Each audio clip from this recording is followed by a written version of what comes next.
We were talking earlier about Last of Us. And of course, it just had, sadly, just had its finale. It bums me out, man. That bums me out. Sundays, I don't have NFL football right now, and I don't have Last of Us. So I don't know what to do with myself on Sundays now. But The Last of Us had its finale. It was a fantastic finale. But now we're also getting a sense of the numbers. You want to tell if a show's going well? Do the ratings go up as the season goes on, or do they plateau and drop? Throughout The Last of Us, the numbers have gone up, and that hit peaked in the finale, scoring the biggest reach that it had in the series so far, with 8.2 million viewers watching it on the night that it dropped. Now, those numbers will go up. The overall viewers of this episode will go up because this is a streaming show. It's on HBO Max. Guessing anywhere between 20 and 30 million people will probably end up watching the finale when it's all said and done. But on the night that it dropped, it set a record for itself for 8.2 million viewers. By the way, as if that wasn't impressive enough on its own, that's 8.2 million viewers while dropping on the same night as the Oscars. That sucked in 18 point something million viewers. And yet, Last of Us managed to hit the #1 episode of its year with 8.2 million viewers watching it that night. That is insane. That is incredible. And more than that, I think that is a great testament to the absolute success that this show has been. Because not only have people loved the show, but with the increasingly climbing numbers, what does that tell us? It tells us, number one, that people loved it and kept coming back. But it tells us that, number two, not only have people loved and kept coming back, they told other people about it. And every single week, new viewers jumped on board. And then you hit the finale that was going against the Oscars, the #1 broadcast of the year that isn't something called the NFL. And it was still managed to pull in its top numbers. Now, look, we can talk about, which we did yesterday on the open spoiler discussion, about the dilemma that we as audiences face, that did we agree with what Joel did or did we not? We can talk about, whether they had the perfect amount of infected action in it or whether they should have had a little bit more. We can talk about, is episode 3 one of the top 5 greatest episodes of television of all time? We can talk about all that kind of stuff, but we have already. Just these numbers, if you needed to know anything about how much people embraced and loved this show, it's these numbers. Because you don't get these numbers without people, number one, staying with the show, and number two, getting more and more people to come to it week after week after week after week. And this is just an incredible accomplishment for it. I am thrilled for this show's success, because how often do we come across shows or movies that we love and nobody really knows about them and they never get the attention that they deserve? This deserved every single viewer it got. This deserves every single accolade it's going to get. This turned my Sunday nights for the past couple of months into absolute circle the calendar. I'm busy that night because The Last of Us is on, and I could not be happier for its success.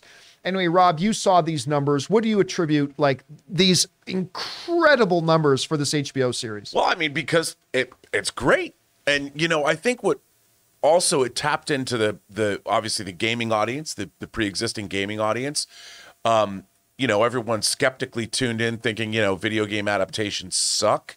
And then this provided, we talked about it early on, that this show is something different than the video game. It actually provides a really satisfying, dramatic experience. Even if you played the game, I mean, once you are acclimate to how the changes are different, you're getting a really interesting show, a meaningful show, a show that, is about this father-daughter developing story that surviving in this kind of a world. And John, it's just a great show. And I think it's been surprising for audiences that were anticipating it and for audiences that never played the game. They've gone on the same journey that the gamers already knew was a satisfying experience. And look, for me, I watched the Oscars, and as soon as I was done, I turned this on, and I couldn't wait to watch this final episode. And again, the final episode delivered. I mean, it was too short. I could have watched 2 hours of this. When it was over, I'm like, damn. But it ended. I mean, I knew kind of what was coming, and it satisfied. And it how often do you get something? I mean, it seems like looking back, John, 9 episodes, it seemed like this was just a couple hours and it was over. Yeah. And it's been 9 weeks.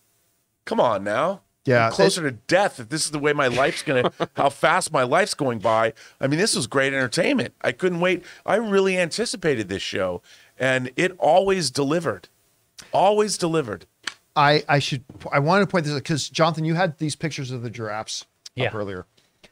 One of the funniest things the last couple of days since the episode aired was seeing people online going, oh, the CGI in the giraffe was so fake, was so bad. And I remember because we were sitting down watching it. Now you got to remember, I told the story last night, but a couple of years ago, I took Ray and Ann up to Canada with me. Went up to the Campea Ranch and whatever. And there's a place near Hamilton. Yeah, leave the shop. There's this place in Hamilton, right by Hamilton, Ontario, Canada, which is home for me, called the African Lion Safari, where you literally get in your car and it's like Jurassic Park. You go through the gate and you drive through the animal exhibit. The monkeys come up onto your car. The lions will literally just walk right up to you. It makes you a little bit nervous when they start sniffing your tires. But still, the lions will come right up. But we hit a spot in the African Lion Safari where the giraffes came right in and stuck their head right in. And, the little Ritz cracker for the giraffe and whatever. And Ray was going, man, that looks just like the giraffes when we went to the African Lion Safari. I'm like, yeah, man, that looks really real. But I'm reading these comments and people saying, man, the CGI in that giraffe was so fake. Turns out it's a real giraffe. You had the picture up there, the blue screen. I get it. They actually got the Calgary Zoo to let them build a blue screen facade within the enclosure of where the giraffes were. They didn't bring the giraffes out to a set. They actually built the blue stuff around them, and they actually shot a real giraffe. And it just made me go back and read those comments. Oh, the CGI on that giraffe was so bad. Oh, it was so bad. It's like, okay. I mean, I didn't know it was real either, but I thought it looked pretty damn real. I thought it looked great, but that was kind of funny. And you know what? Such an amazing moment. Again, one of the things I loved about The Last of Us this season was the way they constantly emphasized in this world that has gone to hell, this world that is plunged into darkness. This was a show that celebrated and highlighted finding the moments of beauty in the world that made them so even something as simple as like this little girl coming across a giraffe, like whose heart didn't warm? And it was because of the contrast of the darkness of the world. Anyway, I just thought that was absolutely brilliant. Anyway, guys, question is for you. Last of Us season finale ended with the top numbers it had, despite the fact of it going head to head with the Oscars, which also had their biggest numbers. I mean, it's damn impressive what it did.